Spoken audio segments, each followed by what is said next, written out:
सुबह उठा तो पता चला रसिया यूक्रेन का लड़ाई हो गया है। तो शुरू के 2-3 दिन तक तो हमें आइडिया ही नहीं था कैसे क्या करना है। हम लोग एम्बेसी के भरोसे थे कि जब भी सायरन बजता था तो खाना छोड़ के भागना पड़ता था हमें। तो हम वही अंडे वंडे बॉयल करके रखते थे जो नॉर्मल हम लोग खा सके जल्दी से जल्दी में, और वही लेके हम लोग जब भी सायरन बजता था तो बंकर वंकर में चले जाया करते थे। लास्ट डे पता चला कि आज प्रॉपर हमला हो सकता है, तो उस दिन से हमें बोल दिया गया घर के ही अंदर रहना है, क्योंकि लूटपाट भी शुरू हो गई थी। हमारे आसपास में कोई आत्मघाती हमला नहीं हुआ था, लेकिन हमारे से 70 किलोमीटर दूर विनित्सिया में जैसे आर्मी की एक छुपी वेयर हाउस होती है, वहाँ पे एक ही बम गिरा था। एक इन्फॉर्मेशन आई कि आप लोग खुद से अगर रोमानिया बॉर्डर आ सकते हो तो आपकी गवर्नमेंट हेल्प करेगी, लेकिन यूक्रेन के अंदर से आपको कोई हेल्प नहीं मिलने वाला है। ये एकदम क्लियर है, और सरकार और राज्य सरकार का सहयोग हमें बॉर्डर के इस पार मिला है, जहाँ चाहिए वहाँ नहीं मिला। ये सच्चाई है कि सरकार का सहयोग हमें बॉर्डर के उस साइड चाहिए, ना कि इस साइड चाहिए था, क्योंकि इस साइड तो वॉर थोड़ी होगा। वॉर जहाँ हो रहा है हमें वहाँ सरकार को कुछ तो भेजना चाहिए था। अभी यूक्रेन का हालात ये है कि वो 10 साल पीछे जा चुका है। इस न्यूज़ के प्रायोजक हैं अफजल फर्नीचर।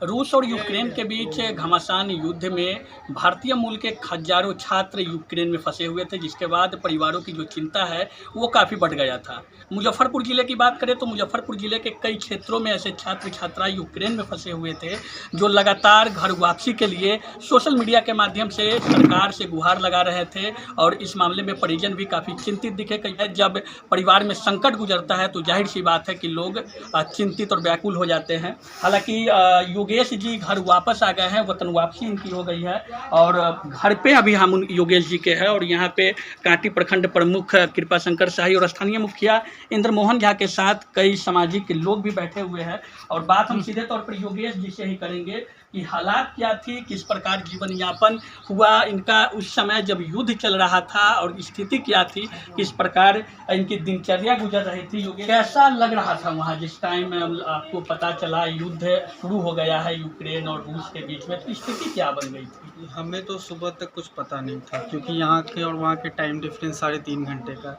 घर से लगातार कॉल्स आ रहे थे, लेकिन वहाँ 4:30 बज रहा था, तो हम फ़ोन भी नहीं उठा सकते थे, क्योंकि हमें मॉर्निंग में क्लास थी। तो जब सुबह उठा तो पता चला रसिया यूक्रेन का लड़ाई हो गया है। फिर मैम ने क्लास लिया तो मैम बोली कि ऐसा सीन है कि तुम लोग का क्लास आज सस्पेंड है, और इमरजेंसी लागू होने वाला है, तो तुम लोग जो जो सामान ला सकते हो अपने लिए ले आओ। तो हम लोग सामान खरीद के तो ले आए बहुत सारा, कि क्या पता कितने दिन में इवैक्यूएट हो या फिर कुछ किया जाए या ना किया जाए सरकार की तरफ से। तो हमने सामान तो ले आया, लेकिन स्थिति ये थी कि हम बना नहीं सकते थे खाने के लिए। हम लोग अपार्टमेंट में रहते हैं, क्योंकि जब भी सायरन बजता था तो खाना छोड़ के भागना पड़ता था हमें। तो हम वही अंडे वंडे बॉयल करके रखते थे जो नॉर्मल हम लोग खा सके जल्दी से जल्दी में, और वही लेके हम लोग जब भी सायरन बजता था तो बंकर वंकर में चले जाया करते थे। फिर 2 या 3 दिन के बाद हमें मतलब खुद से एक इन्फॉर्मेशन आई कि आप लोग खुद से अगर रोमानिया बॉर्डर आ सकते हो तो आपकी गवर्नमेंट हेल्प करेगी, लेकिन यूक्रेन के अंदर से आपको कोई हेल्प नहीं मिलने वाला है। ये एकदम क्लियर है, और अभी भी क्लियर है, क्योंकि हमारे बहुत से साथी फंसे हुए जिनसे मैं अभी कांटेक्ट भी हूँ, तो उनकी रेस्क्यू के लिए हम लोग खुद ही बस अरेंज कर रहे हैं। हम लोग अभी भी लगातार जितने बच्चे हो सकते हैं बस से लाने का कोशिश किया जा रहा है। अच्छा, पहले से अनुमान था इस तरह का कि रूस और यूक्रेन के बीच ऐसा कुछ होने वाला? नहीं, ऐसा कोई अनुमान नहीं था, क्योंकि यूनिवर्सिटी ने हम लोग 2 चीज़ में फंस चुके थे। एम्बेसी कह रही है कि हमने 1 महीने पहले नोटिस जारी किया, लेकिन ऐसा कुछ है नहीं कि एम्बेसी ने 1 महीने पहले। आप एम्बेसी की साइट है ऑफिशियल, वहाँ पे आप चेक करो, 15 फरवरी को नोटिस मिली थी कि आप यूक्रेन को खाली करो। हमने एम्बेसी को कॉल किया, हमारे पास उसकी रिकॉर्डिंग है, जिसमें उन्होंने साफ साफ कहा है कि आपको यूनिवर्सिटी अगर बोलती है तो आप जाओ, नहीं तो आप नहीं जाओ, क्योंकि कैरियर का सवाल है, और हमारा 3rd ईयर में एक एग्ज़ाम होने वाला है। वो अगर नहीं देंगे तो हम वैसे भी बैक लगने वाला है अभी के अकॉर्डिंग जैसा लग रहा है। तो इसलिए हम 2 चीज़ में फंसे हुए थे, 2 नाव की सवारी हो रखी थी कि एम्बेसी की बात सुनूं या यूनिवर्सिटी की बात सुनूं। तो इसके लिए हम लोग। अच्छा, कब पता, जब पता चला आपको इस विषय में कि युद्ध शुरू हो गई है, तो क्या माहौल था उस समय का? वहाँ का माहौल तो एज यूजुअल था शुरू के 2-3-4 दिन, क्योंकि विनित्सिया में वैसा कुछ हो नहीं रहा था, क्योंकि हम लोग वेस्ट पार्ट में थे।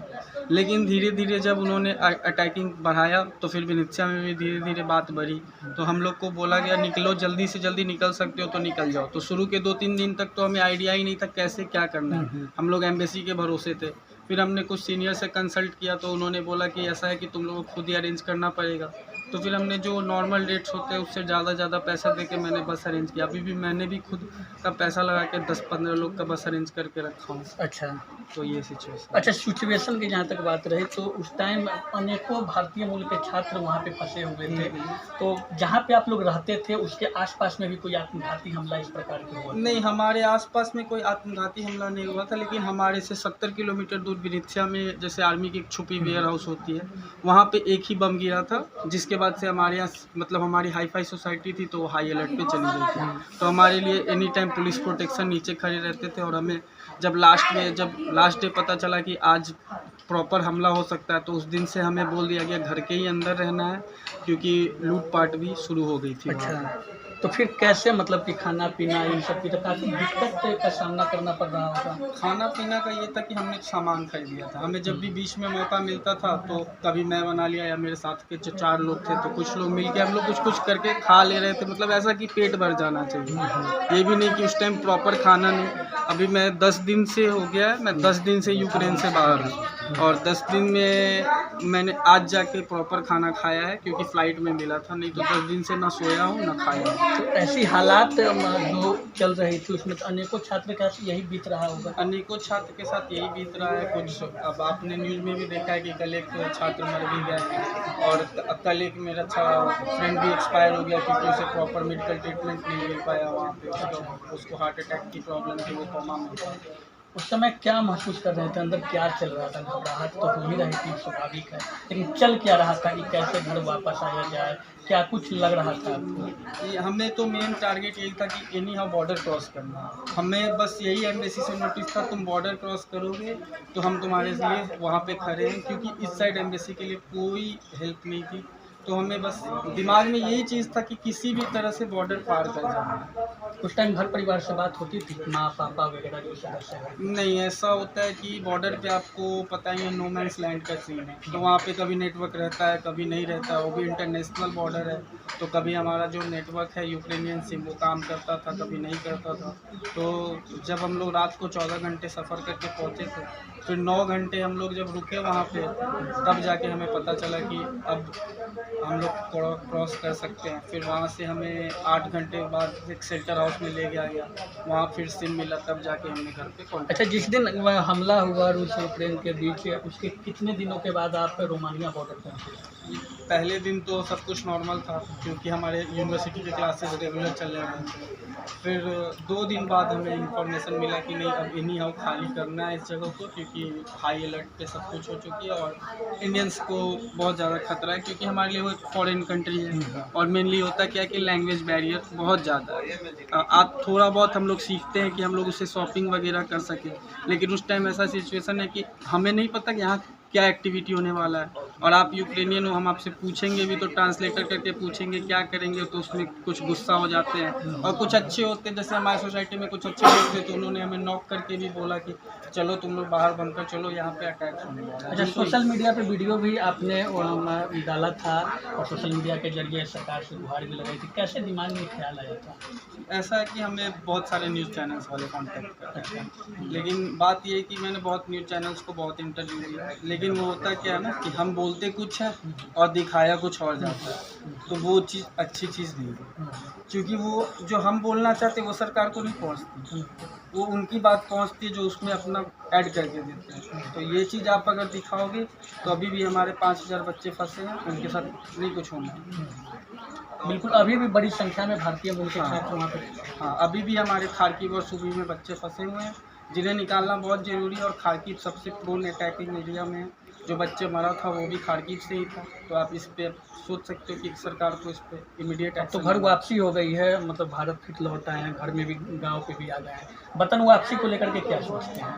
अभी तो यही सोचते हैं कि हमारे जो वहाँ फंसे वो निकल जाए। अभी हम अपने निकलने से नहीं होता है, क्योंकि हमारे साथ वाले लोग हैं वो भी इंडियंस हैं, हमें भी उनका सोचना है। आप लोग एक साथ कितने छात्र भारत से लौटे हैं? हम लोग 250 बच्चे एक फ़्लाइट में लौटे हैं, जिसमें से हमारे बैच के कुछ बच्चे हैं जो अभी दिल्ली एयरपोर्ट पे खड़े होकर वॉलंटियर कर रहे हैं, जो यूक्रेन से क्या हेल्प कर सकते हैं। उसमें से हम लोग भी हैं, लेकिन हम लोग अभी वहाँ दिल्ली में नहीं हैं, तो हम लोग फ़ोन कॉल पे उनको वॉलंटियर करवा रहे हैं, नंबर्स ऐड करवा रहे हैं, कहाँ से बस अरेंजमेंट कर सकते हैं, कैब अरेंज करके कैसे निकलना है वहाँ से।